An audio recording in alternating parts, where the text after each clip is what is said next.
तो पिछले लेक्चर में हम पूरा का पूरा खिलची वंश कंप्लीट करके आ चुके हैं और इससे बाहर शायद ये कोई क्वेश्चन जाएगा।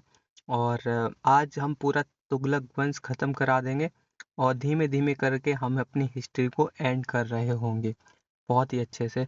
तो इतना कह सकता हूँ जितना मैं करा रहा हूँ वो मोर देन इनफ है। कोई भी पेड बैच लेने की ज़रूरत नहीं है, कोई भी मतलब अलग से एक्स्ट्रा क्लास नहीं चाहिए इसकी। जितना मैं करा रहा हूँ उतना सफिशिएंट, क्योंकि जितने भी प्रीवियस ईयर में क्वेश्चन पड़े हुए हैं सारे के सारे इसमें मैंने इन्वॉल्व कर रखे हैं। तो फिर ऐसे समझ सकते हो कि ये आपके लिए एकदम रामबाण साबित होगा और कोई भी इससे ज़्यादा पढ़ने की मुझे तो लगता नहीं है कि ज़रूरत है। भाई का इससे बाहर क्वेश्चन नहीं आने दूंगा, इसकी मैं गारंटी ले रहा हूँ।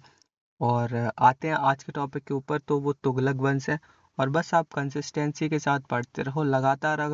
अगर आप जो भी टाइम पर पढ़ रहे हो तो वही अगर लगातार पढ़ते रहोगे, उससे बस फ़ायदा एक होगा कि आपका पढ़ाई में मन लगने लगेगा। एक टाइम बाद आपको खुद ही इससे का ऐसा समझ लो एडिक्शन सा हो जाए कि आप बगैर पढ़े रह ही नहीं पाओगे। तो स्टार्टिंग में थोड़ा बहुत आपको मतलब अजीब लगेगा कि यार पढ़ रहा हूँ, मन नहीं कर रहा, ये नहीं कर रहा, वो नहीं कर रहा, लेकिन जब आप बार बार बिठाओगे ना तो आपको खुद ही मतलब एक ना एक दिन बाद, एक दो महीने बाद ऑटोमेटिक मन लगने लगेगा और सोचोगे कि बस कुछ तो पढ़ लूँ। ऐसा भी इसमें एडिक्शन होता है। तो बस इस वजह से मैंने आपको ये बताया। भाई का यही कहना चाहूँगा कि जो भी पढ़ रहे हो उसके साथ रिवीजन के साथ साथ आप पढ़ते रहो, आपका सिलेक्शन कोई नहीं रोक सकता, ठीक है। तो आज के टॉपिक के ऊपर, तो तुगलक वंश है। इन्होंने जो है वो 1320 से 1414 तक शासन करा है।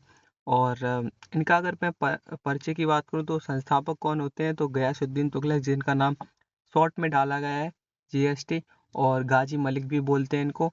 पिता इनके थे कुतलुक खां। और शासनकाल इनका कितने था, 1320 से 1325 तक ये शासन करते हैं। यानी कि ओवरऑल 5 साल तक ही शासन करते हैं, ऐसा कह सकते हो। अगर मैं इनके और जानकारी की बात कर रहा हूँ, इनके स्रोतों की बात कर रहा हूँ, हिस्टोरिकल स्रोत, तो इतिहास की जानकारी देने वाले प्रमुख पुस्तक और उनके लेखक। अब देखो, तारीख फिरोज शाही किसने लिखी है, तो वो लिखी है लेखक बर्नी ने। और ये पूछे जाते हैं, ये लेखक थे, इन्होंने तारीख फिरोज शाही लिखी। फतवा जहांदारी बर्नी ने लिखी है। तुगलकनामा आपकी अमीर खुसरो ने लिखी है। तो ये पूछे जाते हैं पेपर में। और मैंने बोला ना कि मैक्सिमम आपका सारा का सारा प्रीवियस ईयर का उठाया है। और आप खुद जानते होंगे कि प्रीवियस ईयर से ही सबसे ज़्यादा क्वेश्चन फंसते हैं एग्ज़ाम के अंदर। कितना भी आप कुछ पढ़ लो लेकिन प्रीवियस ईयर पढ़ के चले जाते हो तो फिर ये समझ लो अगर आपके 10 क्वेश्चन आ रहे हैं ना, तो 10 में से 8 या फिर 9 क्वेश्चन नॉर्मली ये फंसेंगे ही फंसेंगे, ठीक है। तो इतना मैं कह सकता हूँ। भाई का आगे बात करूँ तो फिर किताबुल रहला आपकी इब्न बतूता ने लिखी है। और फुतुहात फिरोज शाही ये फिरोज शाह तुगलक ने लिखी है। ये इसके बाद आपका ये भी आएगा इसी में। भाई का फुतुहात उस सलातीन लेखक कौन है, इसामी। और तारीख मुबारक शाही लेखक कौन है, याहिया बिन अहमद सरहिंदी। तो इतनी पुस्तकें पूछी जाती हैं तो इनको ध्यान रखना। इसके बाद अगर मैं बात करूं महत्वपूर्ण 3 उपलब्धियां हैं इनकी, उपाधि की बात करूं तो गयासुद्दीन तुगलक ने 29 मंगोल आक्रमणों को विफल कर गाजी की उपाधि धारण की। सोचो, मंगोल आक्रमण जो आपके अलाउद्दीन खिलजी के टाइम पे भी हुए और आपके उनके क्या बोलते हैं गौरी के टाइम पे भी हुए थे, तो मंगोल आक्रमण, और इसी को विफल कर दिया था गयासुद्दीन तुगलक ने। तो दिमाग वाला तो था, ऐसा बात नहीं है। इसने काफ़ी ज़्यादा मतलब ऐसे समझ लो कि उस टाइम में पढ़े लिखे जो होते ना, उनके जैसी हरकतें करी हैं इसने। आगे देखते रहो। दिल्ली सल्तनत का प्रथम शासक था जिसने नहरों का निर्माण कराया। अब नहरों का निर्माण सोच सकते हो कि मतलब उस टाइम पे ये नहरों का निर्माण करवाने की सोच रहा है। तो ठीक है, अच्छी सोच वाला ही था भाई का, ऐसा समझ सकते हो कि ये बहुत ज़्यादा पढ़ा लिखा आदमी लग जैसा काम कर रहा था। भाई का नहरों का निर्माण वगैरह की इसने सोच रखी थी। जीएसटी का राज्याभिषेक हजार खंबा महल में हुआ, तो ये इंपॉर्टेंट है और ये पूछा भी जाता है हजार खंबा महल। उसके बाद की अगर मैं बात करूँ तो नगर स्थापना, इसने तुगलकाबाद नगर की स्थापना की। तो आज के ज़माने में आपको पता है कि शहरों के नाम चेंज हो रहे हैं, इसने एक नगर ही बना दिया तुगलकाबाद। यह नह यह नगर रोमन शैली में निर्मित है और यह 56 कोट दुर्ग किला जो है वो उन्होंने बनवाया था। तो यहाँ पे बनवाया इन्होंने। इसके बाद अगर मैं बात करूँ तो सैनिक अभियान 1321 से 1323 तक तेलंगाना अभियान चलता है इनका। और यहाँ यह अभियान जो है वो जूना खां के नेतृत्व में हुआ। अब देखो, जूना खां का नाम ही मोहम्मद बिन तुगलक था। ठीक है, जूना खां का नाम ही मोहम्मद बिन तुगलक था, जो MBT बोलते हैं जिसको, और जो गयासुद्दीन तुगलक का पुत्र था। अब गयासुद्दीन का पुत्र था MBT। अब ये अलग उत्पात मचा के रखेगा। अगर मैं बात करूँ 1324 ईस्वी को मंगोल विजय होती है।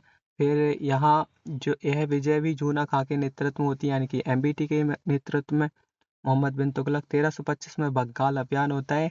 इस विद्रोह को दबाने के लिए खुद गयासुद्दीन तुगलक स्वयं जाता है, और गयासुद्दीन तुगलक जाने के बाद इसकी मृत्यु हो जाती है 1325 में, जैसे कि मैंने बताया पहले 5 साल तक ही शासन किया इसने। और बंगाल अभियान से लौटते समय दिल्ली के पास 1325 ईस्वी में एक लकड़ी के महल में दबकर गयासुद्दीन तुगलक की मौत हो जाती है। उसके बाद अगर तो किस्मत ही खराब है। अब सोचो, इसको किसी शासक ने नहीं मारा, इसको किसी और मतलब चीज से मतलब मृत्यु नहीं हुई, ज्वार वगैरह बीमारी वगैरह से, लेकिन उसकी लकड़ी के महल में दब के मृत्यु हुई। तो सोचो कितनी खराब किस्मत होगी। वो बोलते हैं ना कि जब किस्मत और हालात बहुत खराब हो तो फिर बहुत कुछ सहना और सुनना पड़ता है। तो इन्होंने सुना तो नहीं, लेकिन सह जरूर गए। लकड़ी में दबकर खैर सहे कहाँ, वो डायरेक्ट ही मर गए, क्या ही कह सकते हैं वो उसमें। उसके बाद अगर मैं बात करूँ तो इन्होंने महल का निर्माण किया। इस लकड़ी के महल का निर्माण जूना खां ने करवाया। तो जूना खां आपको पता है मोहम्मद बिन तुगलक थे। तो MBT निर्माता वास्तुकार अहमद अयाज आपके निर्माता थे, जो इन्होंने बनवाया था लकड़ी का महल। उसके बाद अगर मैं बात करूँ निजामुद्दीन औलिया, इनके अगर मैं कथन की बात करूँ तो इन्होंने गयासुद्दीन तुगलक से कहा था कि हुनूज दिल्ली दूरस्त। और बहुत फेमस टॉपिक है, पूछा जाता है कि मतलब हुनूज दिल्ली दूरस्त किसने कहा था। तो वो निजामुद्दीन औलिया ने कहा था गयासुद्दीन तुगलक से। तो ऐसा सीन था कि मतलब ये इन्हीं को मारने जा रहे थे, निजामुद्दीन औलिया को, और कुछ विद्रोह वगैरह हो रखा था। तो फिर गयासुद्दीन तुगलक इनको संदेश पहुंचाते हैं कि बस हम आ रहे हैं, तुम्हारा जो भी ये सारा का सारा जो भी काम है वो निपटा देंगे 2 मिनट में। तो इन्होंने बस एक बात बोली थी, हुनूज दिल्ली दूरस्त, और वो सच में सत्य बात साबित हो गई। और सत्यवाद साबित होने के बाद आपको पता है फिर क्या ही हुआ। लकड़ी के महल में ही दब के मौत हो जाती है, जहाँ मतलब रास्ते में आराम करने के लिए ठहरते हैं, पहुंच ही नहीं पाते निजामुद्दीन औलिया को मारने के लिए, उससे पहले ही निपट लेते हैं आपके गयासुद्दीन तुगलक। उसके बाद बात करूँ, इनके गुरु थे निजामुद्दीन औलिया के फखरुद्दीन गजर शंकर, बोलते हैं गजर शकर, ठीक है, शंकर ने। दरगाह इनकी थी नई दिल्ली के अंदर, आपकी निजामुद्दीन औलिया की, ठीक है। मोहम्मद बिन तुगलक इसके बाद शासन करते हैं 1325 से 1351 तक शासन करते हैं, मतलब काफ़ी शासन कर लेते हैं, यानी कि 26 साल तक शासन करते हैं टोटल।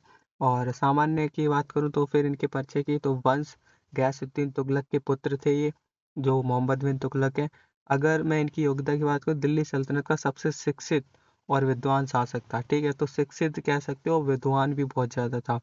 इतिहास में इसे रक्त पिपासु यानी कि खून चूसने वाला, पागल और स्वप्नशील, मतलब अलग अलग सपने देखने वाला बताया गया है। इसके मन में ही अपने आप सपने आते रहते हैं, इसी की मैं बात कर रहा हूँ ना, कि मतलब पढ़े लिखे जैसे ज़्यादा इनका व्यवहार रहता है। मैं बचपन का नाम की बात करूँ तो मलिक फखरुद्दीन था आपका मोहम्मद बिन तुगलक का। उपाधियाँ इनको मिलती हैं, उलूग खां की मिलती है, जूना खां की मिलती है, और जिल्ले एंड अमीरुल मोमिनीन की मिलती है आपको मोहम्मद बिन तुगलक को उपाधि। प्रशासन की बात करूं तो फिर इनका प्रशासन में आपको देखने को मिलेगा कि बदलाव सभी वर्गों को शामिल करना, यानी कि मोहम्मद बिन तुगलक ने अपने प्रशासन में केवल उच्च वर्ग नहीं, बल्कि सभी वर्गों के लोगों को उच्च पदों पर शामिल किया। तो ये सोच सकते हो पिछले जमाने में मतलब जो ऐतिहासिक था उसमें ऐसा समझ सकते हो, क्षत्रिय शूद्र वैश्य और मतलब 4 कैटेगरी बांटी हुई थी। तो उनमें से इसने जो भी आ सकता है तो वो आ सकता है, उच्च वर्ग में भी शामिल करने के लिए निम्न वर्गों को जोड़ा, और उच्च वर्ग के तो खैर उसमें थे ही।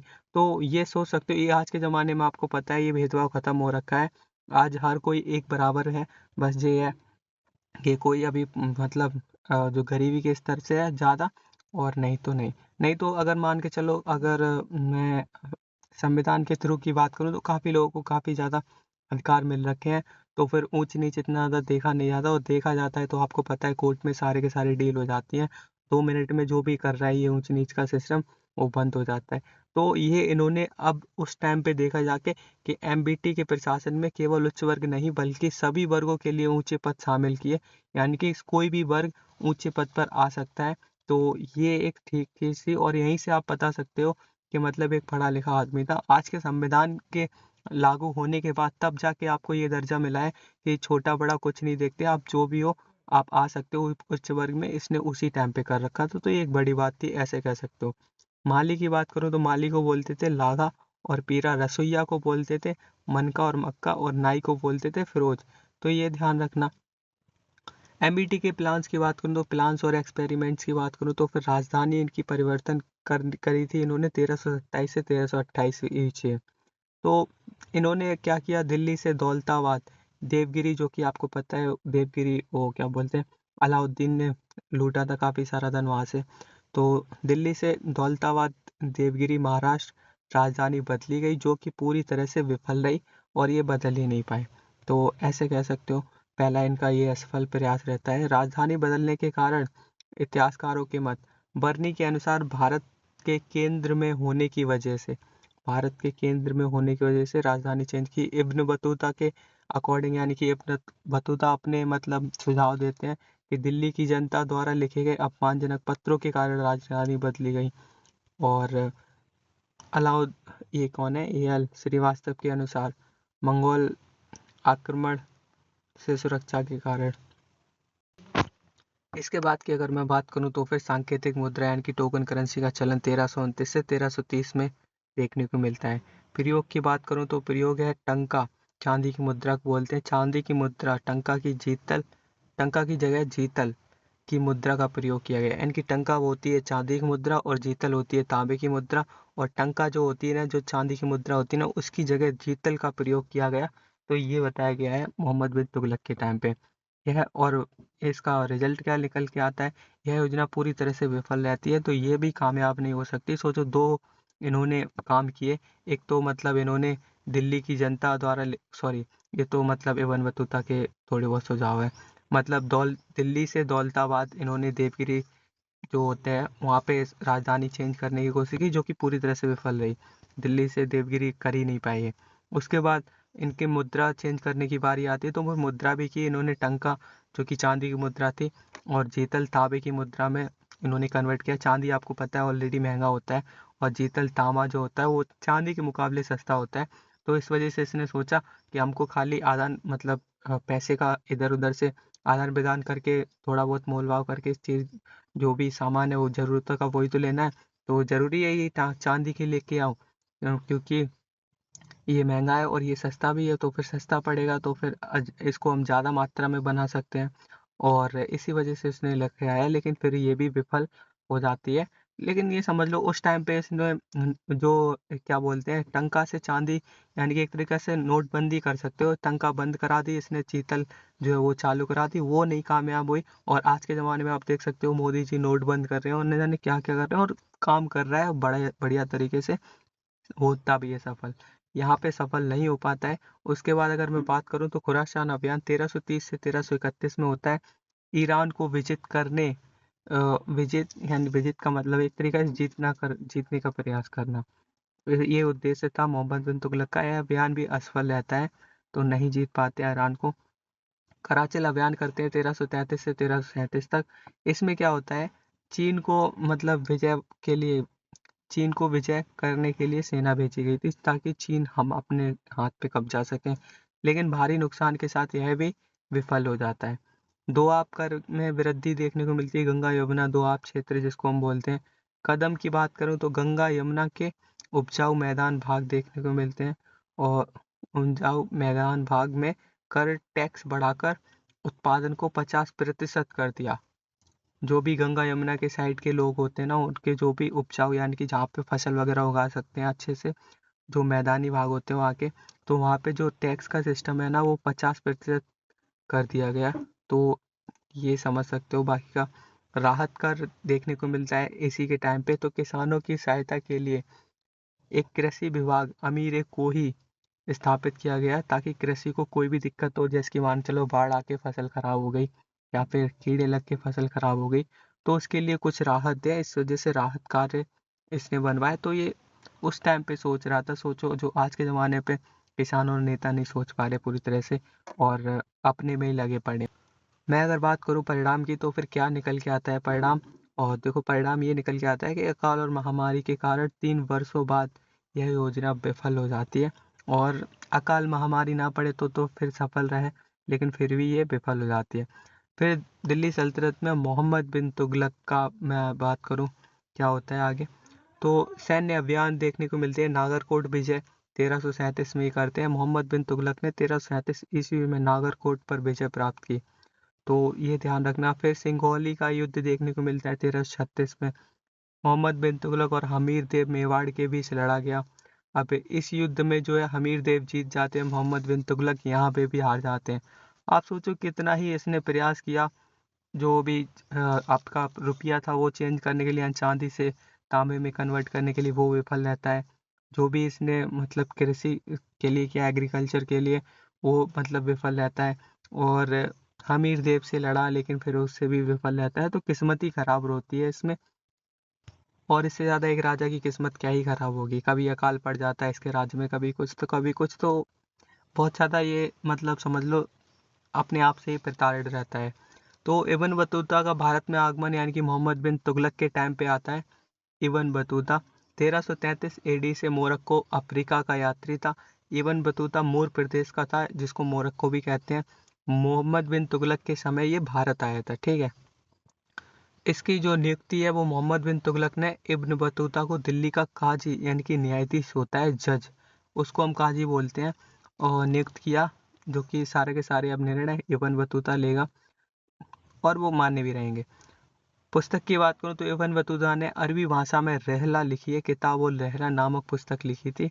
तो ये अरबी भाषा में है, ये भी ध्यान रखना, क्योंकि पूछा जाता है कि इब्न बतूता की जो रहला बुक है तो वो कौन सी भाषा में, तो अरबी में थी, ठीक है।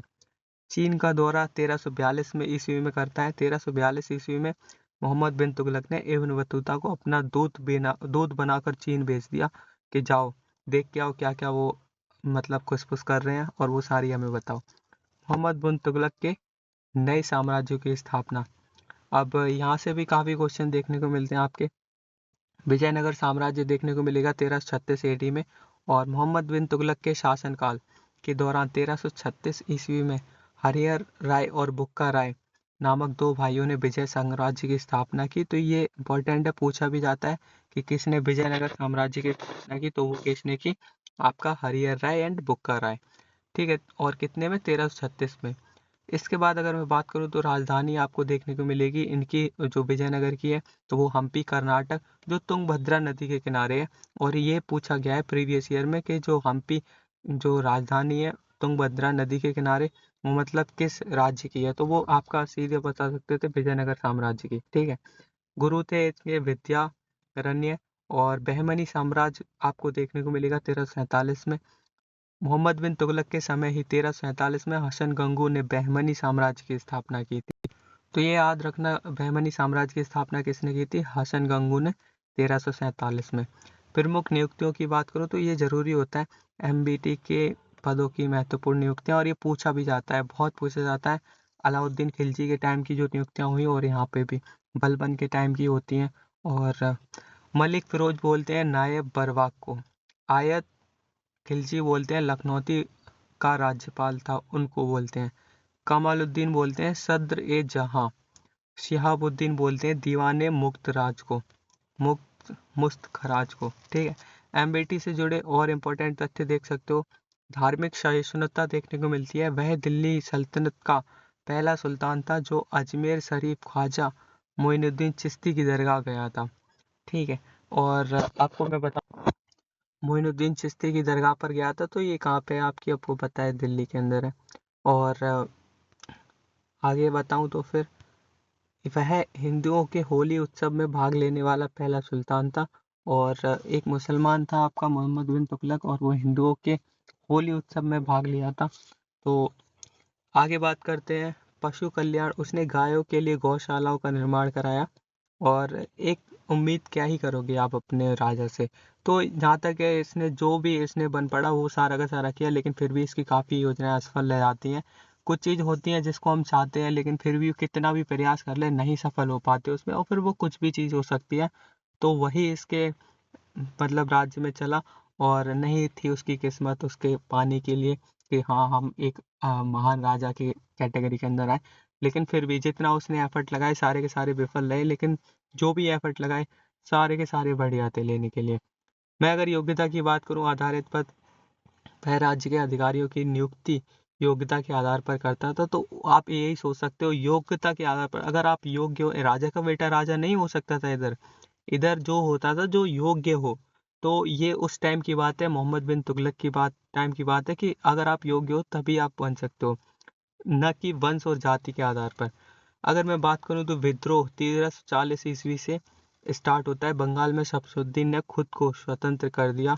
और इसके बाद अगर मैं बात करूं तो मोहम्मद बिन तुगलक का अंतिम समय आता है 1350 से 51 तक गुजरात विद्रोह होता है। उसके बाद अगर मैं बात करूं तो मृत्यु देखने को मिलती है 20 मार्च और 1351 को होते हैं। सिंध जीतते समय थट्टा नामक स्थान पर लू लगने के कारण इसकी मृत्यु हो जाती है। सोचो इसके बाप की जो मृत्यु है, गयासुद्दीन तुगलक की लकड़ी में दबने से मृत्यु हो गई गयासुद्दीन तुगलक की। और एमबीटी की किससे होती है आप खुद देख सकते हो, लू लगने के कारण होती है। तो क्या ही कह सकते हैं, कोई शासक राजा मार के नहीं जाता, ये बस अपने आप से ही मर जाते हैं। वो बोलते हैं ना कि अपने आप से ही मैं दुखी हूँ बहुत ज़्यादा, और वो दुखी होके निकल लेते हैं। चलो ये कम से कम बीमारी से तो मरे, ये तो इतना ज़्यादा बीमार भी नहीं कह सकते यार, लू क्या ही बीमारी होती है। वही समझो कि गर्मियों के मौसम में जो ज़्यादा तेज़ हवाएं चलती हैं उत्तर भारत की नॉर्थ साइड में, तो उसमें लू लग जाती है, तो वो बीमारी थोड़ी होती है। लेकिन हाँ लग जाती है तो बस हो गई, मृत्यु तो हो गई, और उस टाइम पे इतना इलाज भी नहीं था, तो फिर ठीक है चलता है। और पर फाइनली इनका दी एंड हो जाता है। इसके बाद जो आते हैं इतिहासकार बदायूं का कथन है कि एमबीटी की मृत्यु पर बदायूं ने कहा कि सुल्तान को उसकी प्रजा से और प्रजा को सुल्तान से मुक्ति मिल गई। भाई क्या ही कर रहे हैं ये, मतलब राजा में निपट गया लेकिन इनको कुछ अलग ही सूझ रहा है। सुल्तान को उनकी प्रजा प्रजा भी दुखी थी इनसे। अब देखो प्रजा इस वजह से दुखी थी कि ये देखो दिल्ली से देवगिरी स्थानांतरित कर रहा है, दिल्ली राजधानी ना रख के ये देवगिरी रखना चाह रहा है। और अब आप सोचो कि यहाँ से ये जा रहा है यहाँ पे तो प्रजा को परेशान कर रहा है। ठीक है, फिर इसने क्या किया, फिर इसने नोट जो होते हैं ना, मतलब चांदी जो होते हैं टंकिया जिसको हम बोलते हैं, इससे तांबे के पैसे बनवाए और चलवाए। अब फिर जब ये सफल नहीं हो पाए, चांदी से इसने तांबा बनवाया, क्योंकि यहाँ पे आपको पता है तांबा कमजोर होता है, मुड़ जाते हैं पैसे, और हर कोई मतलब तांबे का आकार ले सकता है, तो इस वजह से ये चलते नहीं है और विफल हो जाती है ये चीज़। तो फिर इसमें भी इसने प्रजा का साथ निभाया। तो प्रजा दुखी थी कि मतलब हर एक चीज़ प्रयास कर रहे हो और काम नहीं कर पा रहे हो। फिर इसने जाने क्या कृषि से रिलेटेड कुछ किया, 50% तक इसने जो भी कर था वो रखा, और उसमें भी असफल रहता है, और न जाने क्या क्या किया। तो बस ये बोलते हैं आपके कौन, बदायूं ने कहा था सुल्तान को अपनी प्रजा से, और प्रजा को सुल्तान से मुक्ति मिल गई। भाई का अगर मैं बात करूँ तो फिर आते हैं फिरोज शाह तुगलक 1351 से 1388 के बीच में। तो शासनकाल 37 काल का लंबा शासनकाल, और ये काफ़ी लंबा शासनकाल कह सकते हो। उपनाम इनका अगर मैं बात करूं तो आरसी मजूमदार के अनुसार इसे सिकंदर लोदी और औरंगजेब का अग्रगामी कहा जाता है। अब अग्रगामी में अगर आपको पूरा डेफिनेशन बताऊं तो ऐसा होता है कि औरंगजेब में अपने आप में एक क्रूर शासक था, और सिकंदर लोदी वैसा था, वो भी मतलब ठीक शासक नहीं, बहुत ही क्रूर शासक कह सकते हो। तो वो तो आगे बनेंगे जाके ना, अभी तो लोधी वंश स्टार्ट हुआ नहीं, तो बाद में हुए। उससे पहले ये उनका जो भी कैटेगरी था ये उनके नक्शे कदमों पे चल गया। बोलते हैं ना कि मतलब मेरा लड़का मेरे ऊपर गया है, तो ऐसा समझ सकते हो कि ये जो है इनके उनके कदमों पे चल गया जो भी थे आपके औरंगजेब और सिकंदर लोधी। तो ये होता है अग्रगामी, उनसे पहले ये उनका रंग रूप दिखा गया। तो बस उसके बाद ये आते हैं कि हाँ हम औरंगजेब है, हम सिकंदर हैं। आगे बात करूँ तो एलियट के अनुसार सल्तनत काल का अकबर कहा गया है इसको, और वास्तविक नाम कमालुद्दीन फिरोज है, और ये काफ़ी सही काम करके जाता है। वही का अगर मैं वंश की बात करूँ तो गयासुद्दीन तुगलक के छोटे भाई रज्जब का पुत्र था। तो सोचो छोटे भाई रज्जब का पुत्र था, तो कब से वेट कर रहा था। गयासुद्दीन तुगलक का बेटा आता है एमबीटी, उसने शासन किया और वो मृत्यु के मतलब गोद में चला जाता है। उसके बाद आपका आता है इसका छोटा भाई गयासुद्दीन तुगलक का। उसका पुत्र रज्जब का पुत्र था, छोटा भाई इसका रज्जब था गयासुद्दीन तुगलक का। उसका पुत्र आपको मिलता है आपका फिरोज शाह तुगलक।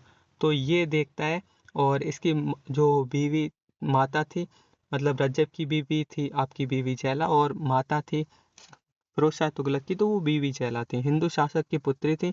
तो ये ध्यान रखना। राज्याभिषेक की बात करूँ तो फिरोज शाह का राज्याभिषेक 2 बार हुआ है, और ये इंपॉर्टेंट है, ध्यान रखना। आपका अकबर का भी 2 टाइम से हुआ था। भाई का मार्च 351 में ठट्टा में मोहम्मद बिन तुगलक की मृत्यु के तुरंत बाद इसका राज्याभिषेक कर देते हैं, ताकि राजगद्दी पर कोई ना आ जाए। इस वजह से मोहम्मद बिन तुगलक के बाद फिरोज शाह तुगलक का राज्याभिषेक कर देते हैं। फिर अगस्त 1351 में दिल्ली के अंदर इनका राज्याभिषेक होता है। इसके बाद टैक्स की प्रणाली इसमें देखने को मिलती है। फिरोज शाह के समय को दिल्ली सल्तनत का सबसे भ्रष्ट शासनकाल कहा गया है। मैंने कहा ना, औरंगजेब जैसा अग्रगामी था आपका। तो सोच सकते हो कि क्यों भ्रष्ट शासक कहा गया है। इसी वजह से कहा गया है क्योंकि उनका रूप ये पहले ही दिखा गया, इस वजह से अग्रगामी थे। कर सुधार की बात करूं तो इसने पहले से चले आ रहे 24 प्रकार के कष्टदायक करों को समाप्त कर दिया, और केवल 4 मुख्य कर लगाए। तो इसने इसमें राहत दी। खराज कर इसने लगाया, भूमि कर यानी कि यह कुल उत्पादन यानी कि 1/6 भाग देना था। तो ये सब चीज़ इसने लगवाया। फिर जजिया आपने देखने को मिलता है, ब्राह्मणों पर जजिया लगाने वाला यह पहला मुस्लिम शासक था। तो ये याद रखना, ब्राह्मणों पर जजिया खाली किसने लगवाया, वो लगवाया था फिरोज शाह तुगलक ने, ठीक है। जकात कर की बात करूँ तो केवल मुसलमानों पर धार्मिक कर 2.5% लगवाया। इसके बाद खुम्स कर की बात करूँ तो धन के लूट पर इसने लगवाया कि अगर आप 5 हिस्सा लूट के ला रहे हो तो उसमें से 1 हिस्सा अपने राज्य के दे दो और ले जाओ। और अलाउद्दीन खिलजी ने क्या कहा था कि अगर आप 5 ले रहे हो तो 4 राज्य में दे के जाओ, 1 आप लेके जाओ। तो ये बहुत तगड़ा उसने लगाया था, लेकिन इसने थोड़ी सी राहत दे दी इसमें कि ठीक है, 5 लूट के लेके आते हो तो 1 राज्य को दो और 4 आप रख सकते हो। कृषि और सिंचाई का जल कल्याण इसने किया था। तकावी ऋण यानी कि जो कृषि ऋण एमबीटी ने किसानों को दी थी, उसे फिरोज शाह तुगलक ने पूरी तरह से माफ़ कर दिया। जो उसने दिया था कृषि करने के लिए, थोड़ा बहुत लोन वगैरह दिया था, ऐसे कह सकते हो। तो फिरोज शाह ने कहा कि जो भी आपको मिला है वो सारा का सारा पूरी तरह से माफ़ हो चुका है, आप वापस लौटाने की ज़रूरत नहीं है। सिंचाई की बात करूँ तो सिंचाई कर हब शर्ब यह कुल उपज का 10% लिया जाता था, सिंचाई कर। तो निर्माण कार्य की बात करूँ तो इसने सिंचाई और कृषि के विकास के लिए 5 बड़ी नहरों का निर्माण किया, 50 बांधों का, 30 झीलों का और 150 कुओं का निर्माण किया। तो ये समझ लो, नदी से लेके, रिवर से लेके, बांध से लेके, जितना भी होता है निर्माण का सिस्टम, तो वो आपका तुगलक वंश में ही देखने को मिलता है ज़्यादातर। और ये चीज़ ध्यान रखना। और पेपर में कभी पूछ ले कि नदियों का निर्माण कौन कराता है, आपका बांधों का निर्माण कौन कराता है, तो फिर फिरोज शाह तुगलक या फिर एमबीटी के टाइम पे भी ऐसा हुआ था। इसके बाद अगर मैं देखने की बात करूँ तो फिर सैन्य एवं मुद्रा प्रणाली। तो ससगनी सिक्का इसने चलवाया, इसने चांदी का ससगनी नामक नया सिक्का चलवाया। और आगे बात करूँ तो इतलाक प्रथा यानी कि इसने सेना में इतलाक प्रथा की शुरुआत की, सैनिकों को जागीर या पत्र के माध्यम से भुगतान। तो ये था इतलाक। और एकता प्रणाली की बात करूँ तो इसने एकता प्रणाली को पुनः शुरू किया और इसे विरासत का सिद्धांत बनाकर वंशानुगत कर दिया, ठीक है। एकता प्रणाली आप जानते होंगे, वही भूमि का टुकड़ा दे विरासत बना दिया कि अगर आपको अगर वो मिल रही है तो आप वंशानुगत उसको दे सकते हो किसी न किसी को। उसके बाद बात करो तो अधा और बिक सिक्के। इसने चांदी इसने तांबा चांदी के मिश्रण से बने अधा और बिक सिक्के नामक चलवाए, जिसे खलीफा और अपना नाम लिखवाया। खलीफा और अपना नाम लिखवाया, आधा और बिक के सिक्के चलवाए, ठीक है। तांबा और चांदी दोनों का कॉम्बिनेशन था, और उसके बाद इस मिश्रण से इसने ये दोनों बनवाए थे। तो ये फिरोज शाह तुगलक के याद रखना। उसके बाद इसके दास की अगर मैं बात करूँ तो दास एवं सेना संबंधी तथ्य। सर्वाधिक दास इसके टाइम पे हुए। दिल्ली सल्तनत में सबसे अधिक दास इसके पास ही थे, 1,80,000 इसी के समय पर थे। और ये आपको डाटा याद नहीं रखना, बस ये इतना ध्यान रखना है सबसे ज़्यादा दास किसके टाइम पे थे, तो एफएसटी के टाइम, फिरोज शाह तुगलक के टाइम थे। उसके बाद देखने को मिलेगा सैन्य नीति। फिरोज शाह तुगलक ने हिंद में स्थायी सेना रखना बंद कर दिया और सेना को वंशानुगत और जागीर आधारित कर दिया था। ठीक है। इसके बाद अगर मैं देखने की बात करूं तो फिर प्रमुख विभाग एवं कल्याणकारी कार्य डिपार्टमेंट ऑफिसेस मतलब क्या क्या इन्होंने कार्य कराए। तो वो फिरोज शाह तुगलक ने जनता दासों को प्रबंधन के लिए कई नए विभागों और दफ्तरों की शुरुआत कराई। तो रोजगार आपको दफ्तर देखने को मिलेगा, यानी कि बेरोजगारों को रोजगार देने के लिए दफ्तर खुलवाए इन्होंने। तो ये फिरोज शाह तुगलक ने उस टाइम पे कराया था। दीवाने बंदगान यानी कि दासों की देखरेख और उन पर नियंत्रण करने के लिए ये चलवाया। फिर अर्जे बंदगान नए दासों की भर्ती करने के लिए इसने ये कराया था। फिर दीवाने खैरात इसने करवाया था। दान विभाग। तो दीवाने खैरात ये बनवाते हैं और दान विभाग भी कह सकते हो इसको। अब इसकी बात करूं तो फिर यह विभाग विशेष रूप से मुस्लिम लड़कियों के विवाह और विधवाओं की सहायता के लिए बनाया गया था। तो दीवाने खैरात इस वजह से ये फेमस था। उसके बाद दाऊद उल सफ़ा अस्पताल वगैरह के लिए बनाया था कि मुफ्त इलाज के लिए राजकीय अस्पताल खुलवाया गया था, ताकि वहाँ पे आराम से ज़रूरतमंद इलाज करवा सकें। और अस्पताल मतलब वैसे तो प्रॉपरली थे नहीं, लेकिन हाँ इतने ऐसे थे जो मतलब वैद्य वगैरह बैठ के आराम से आपका इलाज कर सके, क्योंकि पुराने ज़माने में यही आपको ज़्यादातर देखने को मिलते थे। उसके बाद अगर मैं देखूं तो फिर दीवाने इस्तिहाक बनवाया वृद्धों और ज़रूरतमंदों को पेंशन देने के लिए।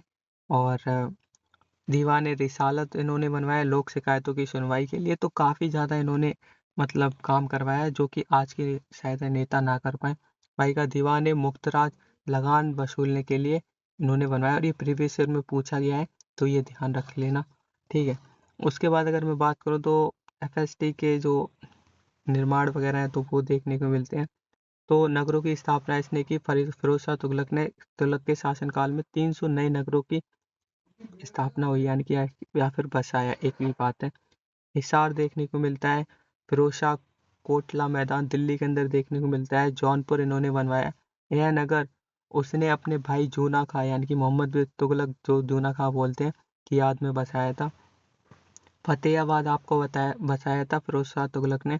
उसके बाद साहित्य कला और स्थापत्य की बात करूँ तो तारीख फिरोज शाही इसी के समय फारसी भाषा में यह प्रसिद्ध पुस्तक लिखी गई थी।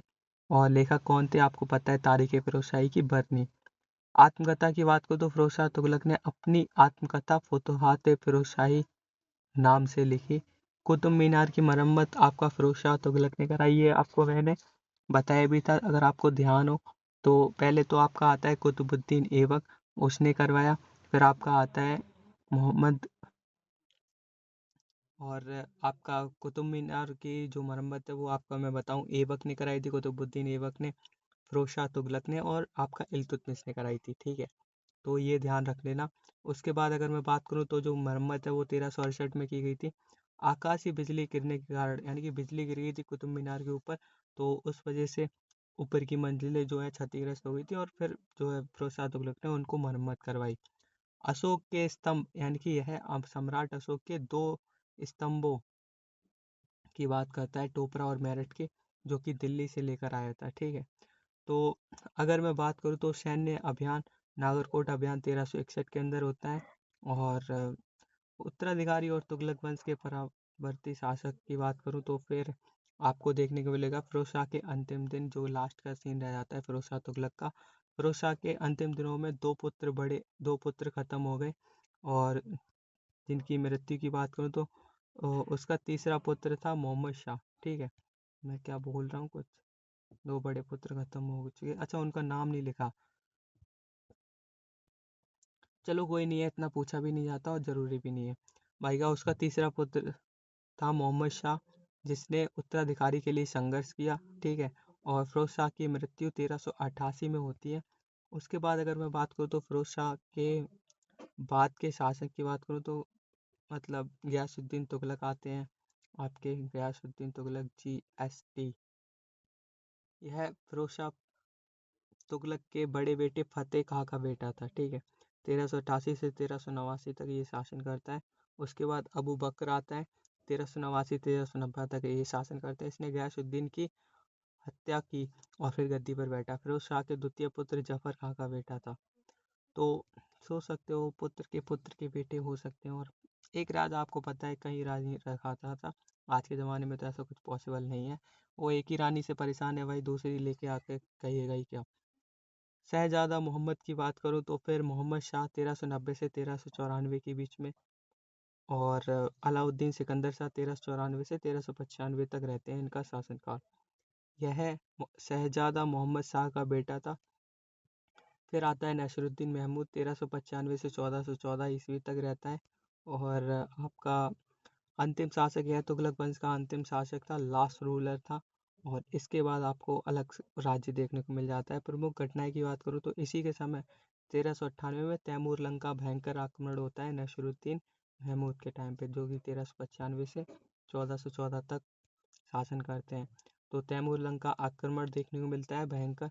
और इसी के समय जौनपुर में मलिक सरवर ने सरकी वंश की स्थापना की थी, मलिक सरवर ने। तो तैमूर लंग का आक्रमण आपको 1398 में देखने को मिलता है। तैमूर लंग जो है वो ट्रांस अक्सियाना ईरान का एक चगताई तुर्क था। ठीक है, भारत के खैबर दर्रे से होकर भारत आया था और सभी लोग वहीं से ज़्यादातर देखने को मिले, खैबर दर्रे से आते हुए। इसके बाद अगर मैं बात करूँ तो दिल्ली में कत्लेआम, दिल्ली में लगभग 15 दिन तक रुका। और बात बहुत ही ज़्यादा इसने खून खराबा किया, कत्लेआम किया और लाल ही लाल पूरी दिल्ली को कर दिया था। इस लेवल की इसने क्रूरता दिखाई थी। उसके बाद अगर मैं बात करूँ तो क्रूर कत्ल, उसने कहा था प्रत्येक दिन मुझे 10,000 हिंदुओं के सिर चाहिए। तो इस लेवल का ये कट्टर था भाई का। अगर मैं बात करूँ तो मुख्य उद्देश्य कत्लेआम करना, भारत से धन लूटना, ये इनके पेशा थे और यही करने आते थे बस, इसके अलावा और कुछ नहीं। तैमूर की मृत्यु 1405 में हो गई थी और फाइनली ये चैप्टर ख़त्म हो जाता है। इसके बाद आपका जो आएगा वो मैं आपको बता दूं। तो हमने कर लिया आपका गुलाम वंश कंप्लीट, ठीक है।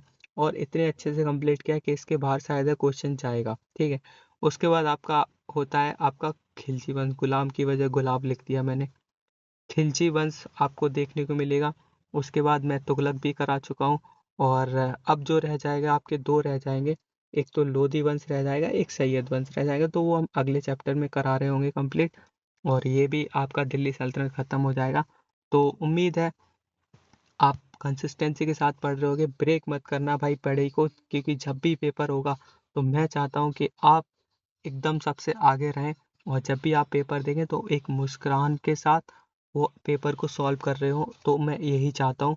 और जो भी आप पढ़ चुके हैं या फिर जो पढ़ रहे हैं उसको रिवाइज करते रहें कंटिन्यूअसली। 1 से 2 घंटे आप निकाल लें पूरे दिन के अंदर, और उन 2 घंटों के अंदर बस रिवीजन के अलावा कुछ अलग चीज़ ना करना चाहिए।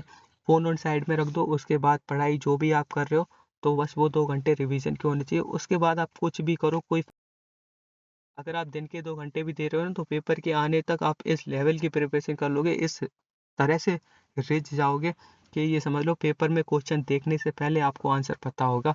और बड़े आसानी के साथ जब आप निकलोगे ना वहाँ से, तो आपके चेहरे पे मुस्कान होगी कि हाँ मैंने ये पेपर पास तो कर लिया है। आपको रिजल्ट आने से पहले रिजल्ट का पता चल जाएगा, ठीक है। तो आशा करता हूँ वीडियो अच्छा लगा होगा, और अपने जो भी तैयारी है उसमें और जोड़ तोड़ से मेहनत लेके आओ, ताकि जब भी एग्ज़ाम हो तो आप दे पाओ, ठीक है। तो उम्मीद करता हूँ वीडियो अच्छा लगा होगा, और आगे भी जल्दी ये कंप्लीट करा दूंगा हिस्ट्री। तो मिलते हैं नेक्स्ट वीडियो में। बाय बाय गाइस, और रिवीजन मत छोड़ना।